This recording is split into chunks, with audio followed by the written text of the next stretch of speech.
Rangkuman informasi pilihan dari berbagai kabupaten dan kota di Jawa Timur segera hadir dalam Buletin Jawa Timur. Buletin Jawa Timur.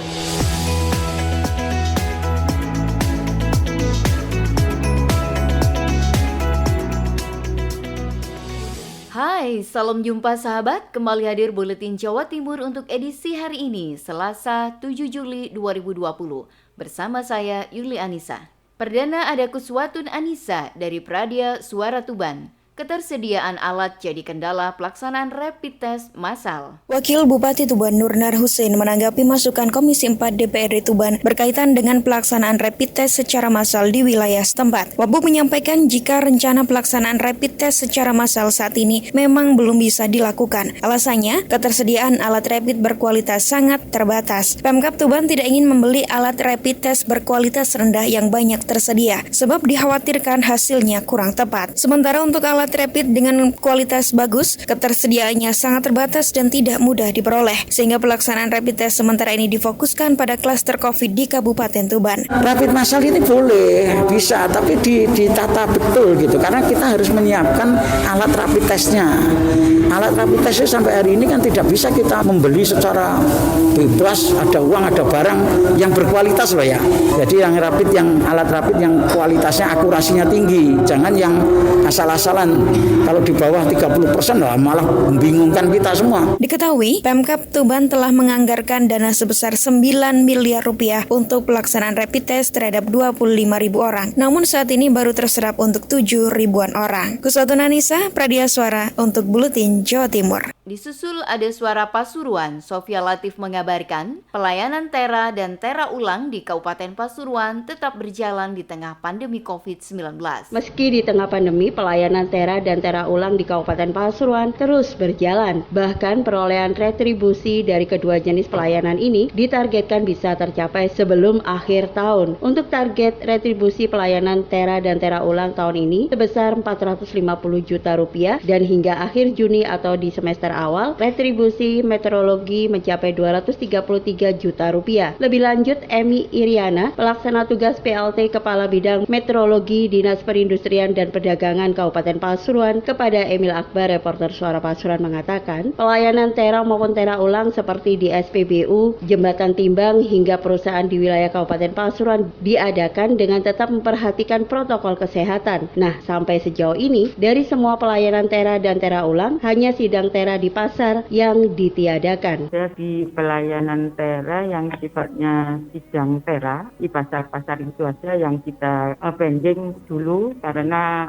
sifatnya kan mengumpulkan orang banyak. Jadi itu nanti kita tunggu sampai keadaannya membaik. Yang paling banyak memang di perusahaan. SPBU-nya ada 44 SPBU kabupaten. Perusahaan bisa dikatakan ya 70%. Alhamdulillah untuk penerimaan retribusi mulai bulan Januari sampai dengan bulan Juni 2020 itu sebesar 233.144.700 rupiah. Kalau dibandingkan dengan tahun kemarin sampai dengan Juni 2019 sebesar 241 juta. Jadi kurang lebih 3,4% selisihnya. Targetnya kurang lebih 450 juta. Sofia Latif, Suara Pasuruan. Berikutnya Billy Patopoi dari Suara Sidoarjo. Dinas Kesehatan Kabupaten Sidoarjo berikan rapid test gratis pada mahasiswa baru dan siswa sekolah. Dinas Kesehatan Kabupaten Sidoarjo berikan fasilitas kepada mahasiswa baru dan siswa sekolah yang akan melaksanakan tahun ajaran baru dan juga ujian, berupa rapid test gratis selama 2 hari, yaitu tanggal 6 Juli sampai dengan tanggal 7 Juli. Seperti disampaikan Dr. Gigi Syaf Satria Warman, Kepala Dinas Kesehatan Kabupaten Sidoarjo, saat ditemui di Pendopo Delta Wibawa pada Senin 6 Juli. Dr. Syaf menjelaskan, ada 8 puskesmas yang melaksanakan rapid test ini dengan masing-masing memiliki kuota 200 unit per puskesmas. Itu kami menyelenggarakan masing-masing puskesmas 200 rapid test untuk anak-anak sekolah. Ini gelombang 1. Nanti ada gelombang 2 lagi sekitar tanggal 14, 15, 16. Kita adakan lagi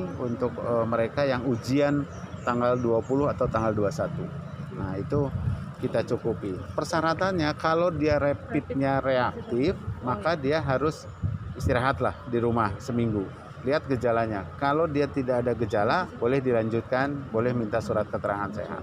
Tapi kalau dia bergejala, lanjutkan dengan swab. Nantinya, siswa atau calon mahasiswa yang hasil rapid testnya reaktif akan melakukan isolasi mandiri selama 10 hari. Demikian saya Billy Patopoy, Suara Sidoarjo. Dari Belambangan, Banyuwangi, ada Lydia Murniati mengabarkan, Bupati Banyuwangi tinjau langsung penerapan wisata new normal di Pantai Cacalan. Bupati Banyuwangi Abdul Hazwar Anas meninjau Pantai Cacalan Banyuwangi, salah satu wisata bahari yang telah dibuka untuk memastikan pengelola menerapkan protokol kesehatan COVID yang ketat. Di Pantai Cacalan, Bupati Anas berkeliling mengecek fasilitas yang ada serta warung-warung di pantai yang berada di Kecamatan Kalipuro ini. Anas ingin memastikan warung di sana sesuai dengan yang disyaratkan Pemkab untuk menciptakan wisata yang bersih, aman, dan sehat. Menurut Anas, warung-warung makan di Pantai Cacalan sudah menerapkan standar kesehatan. Ada tempat cuci tangan di depan setiap warung dan pelayannya juga memakai masker serta face shield. Meski sudah dinilai baik, Anas tetap menginginkan ada pemantauan dan pengawasan rutin dari pihak pengelola, yakni kelompok Sadar Wisata Pokdarwis Pantai Cacalan. Anas berharap Pokdarwis harus memberikan pengawasan yang ketat kalau nanti melihat warung yang mulai longgar menerapkan standar kesehatan. Tidak hanya itu, Anas juga meminta pengunjung harus patuh. Masker harus dipakai. Kalau ada pengunjung yang tidak bermasker, maka tidak diperkenankan masuk ke area tersebut. Dalam kesempatan itu, Anas juga menyerahkan bantuan sosial kepada 313 warga yang terdampak COVID-19 di wilayah Kecamatan Kalipuro. Bansos tersebut merupakan anggaran dari APBD Pemprov Jawa Timur yang totalnya mencapai 21 miliar. Masing-masing kakak menerima Rp200.000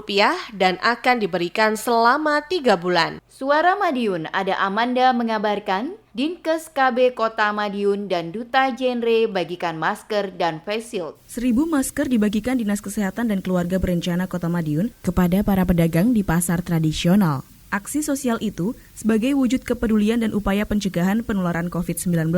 Tak hanya masker, mereka juga membagikan ratusan face shield dengan dibantu oleh para anak muda yang tergabung dalam Duta Generasi Berencana atau Genre. Lokasi pertama pembagian masker yakni di Pasar Kawa dan berlanjut ke beberapa pasar tradisional yang ada di Kota Pendekar.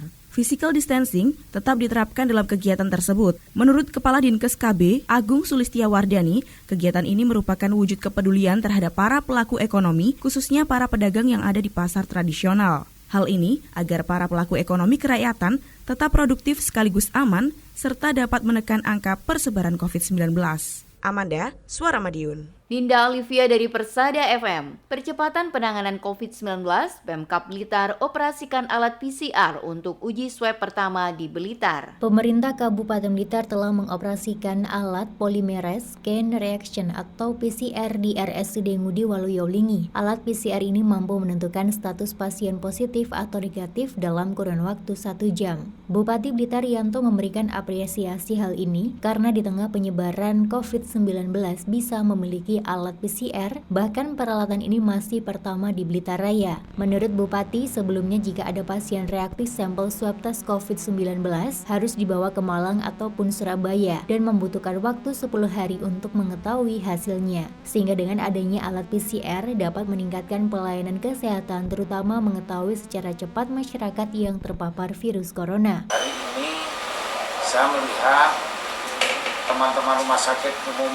daerah Ngudi Waluyo ini telah bisa membeli mesin PCR untuk mempercepat mengetahui bagaimana warga kita yang terpapar virus corona dalam waktu yang tidak terlalu lama. Dengan adanya pengadaan mesin PCR ini akan bisa diketahui.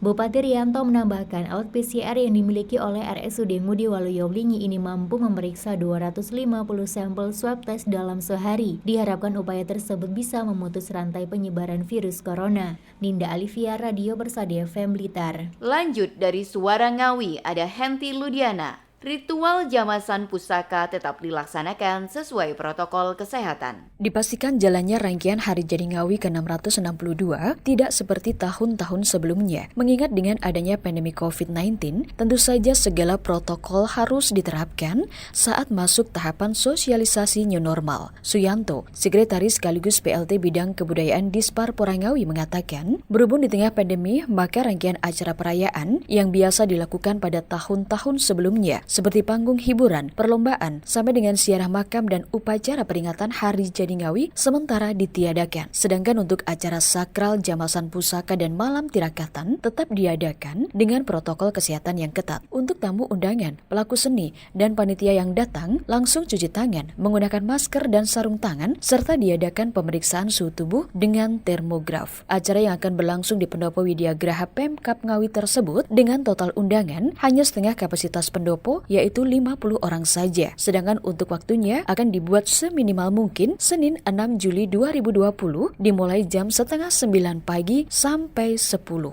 Henti Ludiana, LPPL Suara Ngawi. Holik Maulidi dari Realita FM. Utamakan pasien COVID-19, RSUD Smart Pamekasan tak layani rapid test mandiri. Rumah Sakit Umum Daerah atau RSUD Dr. Slamet Martodirjo Pamekasan tidak melayani rapid test COVID-19 secara mandiri. Demikian disampaikan Ketua Gugus Tugas Penanganan Pasien COVID-19 RSUD Dr. Saiful Hidayat. Menurutnya, rapid test yang dilakukan pihak RSUD hanya untuk kepentingan tracing atau pelacakan terhadap orang-orang yang terindikasi terpapar COVID-19, termasuk kepada para tim medis yang menangani pasien COVID-19. Selain itu, Saiful Hidayat bicara soal rumah sakit swasta yang mematok tarif rapid test. Menurutnya, hal itu wajar karena alat rapid test terbatas, sebab rumah sakit swasta memiliki kebijakan yang berbeda dalam menentukan tarif rapid test. Berbeda dengan RSUD Pamekasan karena diatur oleh pemerintah. Yang disebut mandiri itu bayar, kan bisa nggak bisanya. Mandiri itu harus bayar. Coba Kemnor sampean bayar. Kita mengutamakan yang sakit. Mandiri itu kan orang sehat. Misalnya orang ini, itu kebijakan rumah sakit. Sementara, bagi siapapun yang merasa dirinya sehat, namun ingin melakukan rapid test mandiri, bisa datang ke rumah sakit swasta yang melayani rapid test. Namun terdapat biaya yang harus dikeluarkan.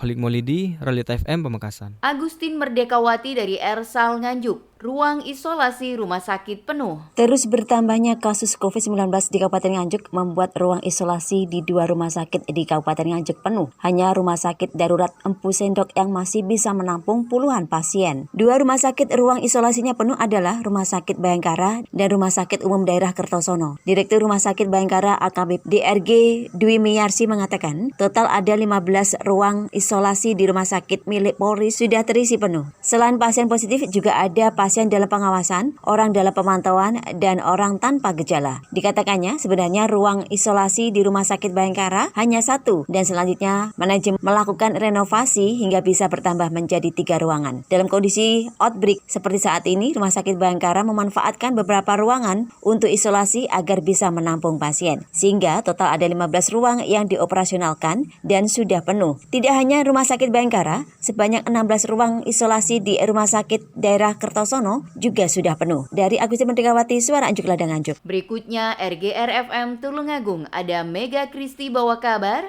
pembukaan TMMD 2020. Dengan mengambil tema TMMD Pengabdian untuk Negeri, kegiatan pembukaan TMMD ke-108 tahun 2020 di Kabupaten Tulung Agung di era pandemi dilaksanakan di Pendopo Kongasarum Kusumaning Bongso.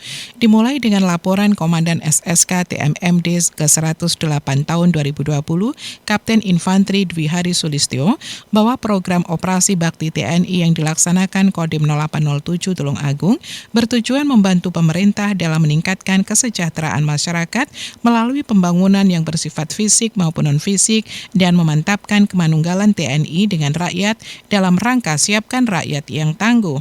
TMMD kali ini dilaksanakan di Desa Ngepoh, Kecamatan Tanggung Gunung, dengan kegiatan fisik dan non-fisik berupa rabat jalan, renovasi rumah sebanyak 10 unit. Sedangkan kegiatan non-fisik adalah diseminasi COVID-19, penyuluhan peternakan, sosialisasi stunting dan penyakit menular, penyuluhan narkoba, penyuluhan budidaya ternak, sosialisasi bintal rohani, ideologi dan kejuangan, serta sosialisasi wawasan kebangsaan. Disampaikan pula oleh Dwi bahwa TMMD kali ini adalah untuk membantu pemerintah dalam meningkatkan kesejahteraan masyarakat melalui pembangunan yang bersifat fisik maupun non-fisik dan memantapkan penunggalan TNI dengan rakyat dalam rangka siapkan rakyat yang tangguh. Kegiatan diakhiri dengan penandatanganan berita acara serah terima TMMD ke-108 tahun 2020 dari Bupati Tulung Agung Dr. Andes Marioto Birowo MM kepada Dandim 0807 Tulung Agung Letkol Infantri Wildan Bahtiar SIP yang disaksikan oleh Danrem 081 DSC Kolonel Infantri Waris Ari Nugroho SEMSI. Saya Mega Kristi 90,1 RKR FM Tulung Agung. Kirana Nisa dari Mardika FM Blitar. Wajib ikut rapid test, banyak masyarakat yang mundur dari pendaftaran PPDP Pilwali 2020. Komisi Pemilihan Umum KPU Kota Blitar sudah membuka pendaftaran petugas pemutakhiran data pemilih PPDP Pilwali 2020 sejak 24 Juni lalu. Sejumlah kendala pun mulai ditemui KPU Kota Blitar, diantaranya banyak calon pendaftar yang mundur karena takut menjalani rapid test. Hal itu dibenarkan Rangga Bismaditya, Komisioner KPU Kota Blitar Divisi Sosialisasi, Pendidikan Pemilih, Partisipasi Masyarakat dan SDM. Persyaratan wajib rapid test menjadi kendala dalam perekrutan PPDP. Banyak warga yang sudah diproyeksikan menjadi PPDP memilih mundur karena harus mengikuti rapid test. Padahal rapid test dilakukan untuk menerapkan protokol kesehatan pencegahan penyebaran COVID-19. Mengingat tenaga PDP nantinya harus terjun langsung ke masyarakat saat melakukan pencocokan dan penelitian coklit data pemilih. Yang pertama adalah bagaimana keselamatan dan dalam proses KPU ini tidak ada klaster-klaster baru penyebaran COVID. Sementara itu, sobat, jumlah PPDP yang dibutuhkan KPU Kota Blitar sejumlah 259 orang. Kirana Nisa, Mahardika FM. Pamungkas ada Devi Aprilia dari Suara Kota Probolinggo. Gowes tangguh bareng wali kota dan wakil wali kota, aksi sosial hingga olahraga. Wali Kota Probolinggo Habib Hadi Zainal Abidin didampingi dengan wakilnya Muhammad Sofi Subri bersepeda bersama dengan komunitas Gowes Dung Misem Cycling Club atau DCC dan ratusan warga sekitar Kelurahan Kedungasem, Kecamatan Wonoase Minggu pagi kemarin. Gowes bareng yang mengusung tema Gowes Tangguh Peduli Covid ini kurang lebih berjarak 10 km. Dalam giat tersebut terpantau Wali Kota Habib Hadi sempat berhenti di kawasan Sumber Taman dan Jerebeng Kidul untuk menyapa warga dan membagikan potongan tempe serta sayur mayur kepada warga sekitar yang melintas. Wali Kota bersama dengan Wawali juga meninjau serta memborong makanan tradisional dan produk olahan khas Probolinggo yang dijajakan oleh UKM warga Kelurahan Kedungasem yang nantinya juga akan dibagikan kepada warga. Kegiatan Gowes sendiri digagas oleh warga Kedungasem dengan tujuan untuk menerapkan pola hidup sehat, menjalin silaturahmi bersama warga yang hobi bersepeda, serta sekaligus sebagai ajang penggalangan dana atas wabah COVID-19 di Kota Probolinggo yang terdampak. Devi Aprilia, Suara Kota Probolinggo. Demikian sahabat untuk Buletin Jawa Timur edisi hari ini Selasa 7 Juli 2020. Saya Yuli Anissa pamit dari ruang dengar Anda. Terima kasih dan sampai jumpa. Rangkuman informasi pilihan dari berbagai kabupaten dan kota di Jawa Timur baru saja sahabat dengarkan dalam Buletin Jawa Timur. Buletin Jawa Timur. Buletin Jawa Timur bisa sahabat dengarkan Senin sampai Jumat jam 8 pagi dan 4 sore. Disiarkan serentak di Lembaga Penyiaran Publik Lokal Suara Sidoarjo, Persada Kabupaten Blitar, Mardika Kota Blitar, Ralita Pamekasan, Suara Sampang, Suara Kota Probolinggo, Suara Lumajang, Suara Pasuruan, Blambangan Banyuwangi, Wika Mojokerto, Suara Gresik, Pradia, Suara Tuban, Malowopati Bojonegoro, Ersal Nganjuk, Suara Madiun, Suara Ngawi, Suara Pacitan, Praja Angkasa Trenggalek, Magetan Indah, dan RGR Tulungagung. Persembahan dari Asosiasi Lembaga Penyiaran Publik Lokal Jawa Timur.